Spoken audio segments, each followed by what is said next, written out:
तारों तले जिंदगी।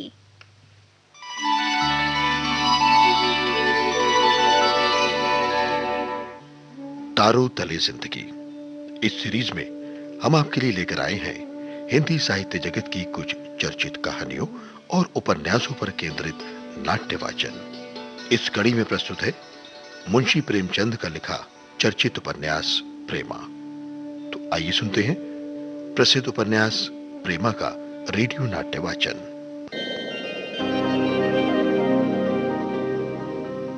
पूर्णा के मुख से बाबू अमृत राय को अपनी तरफ झुकाव देखकर प्रेमा के मन में एक अजीब सी हलचल मच गई। और अब सुनते हैं प्रेमा के रेडियो नाट्य वाचन की 20वीं कड़ी। पंडाइन कहती है तो कहने दो, पगला गई है। वो देखो नीचे की तरफ जो ऐठन पड़ गई है, गोल गोल कैसी सुंदर मालूम होती है। और ये कहकर प्रेमा उठी, बॉक्स में से सुगंधित तेल निकाला और जब तक पूर्णा हाय हाय करे कि उसके सर की चादर खिसका कर तेल डाल दिया और उसका सिर अपनी जांघ पर रखकर धीरे धीरे मलने लगी। बेचारी पूर्णा इन प्यार की बातों को सह न सकी, आंखों में आंसू भरकर बोली, प्यारी प्रेमा, ये क्या गजब करती हो। अभी क्या कम उपहास हो रहा है। जब बाल संवारे निकलूंगी तब क्या कहेंगे ये लोग। अब तुमसे दिल की बात क्या छिपा सके। ईश्वर जानता है, मुझे ये बाल अब खुद पर बोझ मालूम होते हैं। जब इस सूरत को देखने वाला ही इस संसार से उठ गया ना, तो ये बाल किस काम के।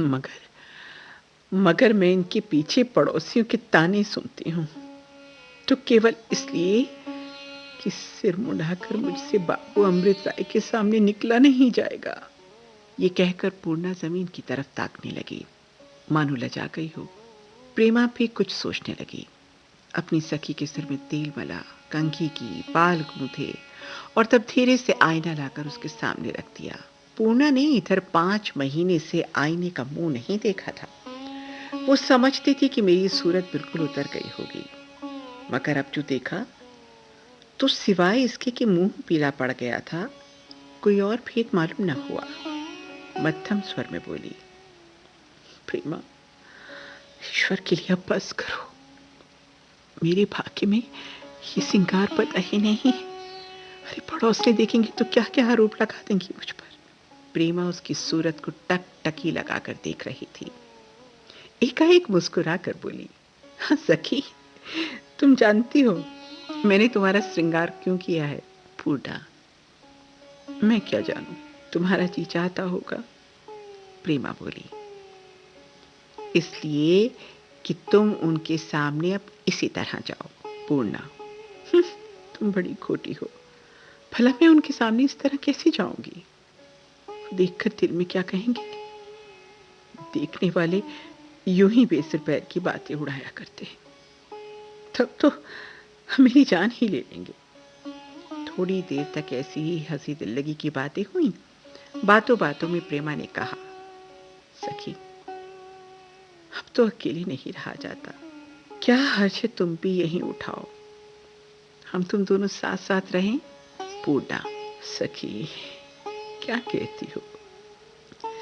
मेरे लिए इससे अधिक हर्ष की कौन सी बात होगी कि तुम्हारे साथ रहूं।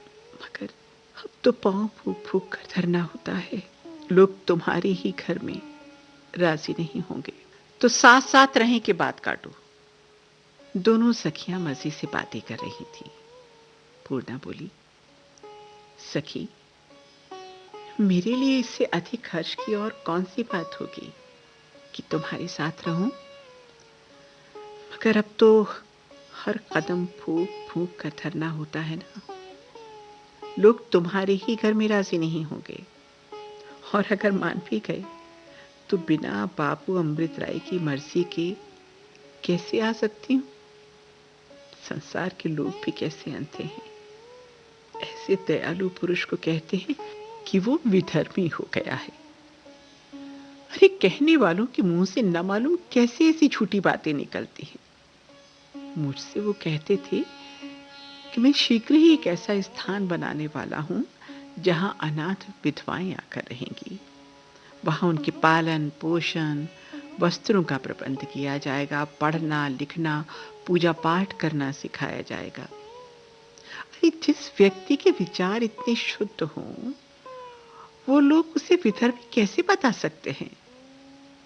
जो भूल कर भी भिखमंगे को भीख नहीं देते, वो ऐसा कैसे कह सकते हैं? क्या अंधेर है? प्रेमा बोली, अरे बहन, संसार का यही व्यवहार है। हाय, अगर वो मुझे अपनी सेविका बना लेते ना, तो भी मेरा जीवन सफल हो जाता। ऐसा उदार चित्त दाता की चेरी बनना बड़े भाग्य की बात है।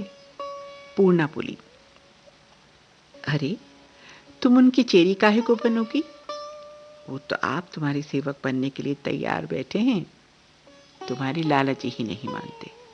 विश्वास मानो सखी, यदि तुमसे उनका ब्याह ना हुआ ना, तो बस कुंवारे ही रह जाएंगे। प्रेमा, यहां भी यही ठान ली है कि चेरी बनूंगी तो बस उन्हीं की।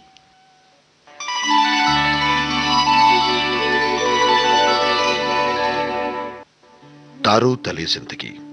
इस क्रम में अभी आप सुन रहे थे मुंशी प्रेमचंद का लिखा उपन्यास प्रेमा का रेडियो नाट्य वाचन। स्वर डॉक्टर ऋतु राजपूत का था और प्रस्तुतकर्ता थी काजल सूरी।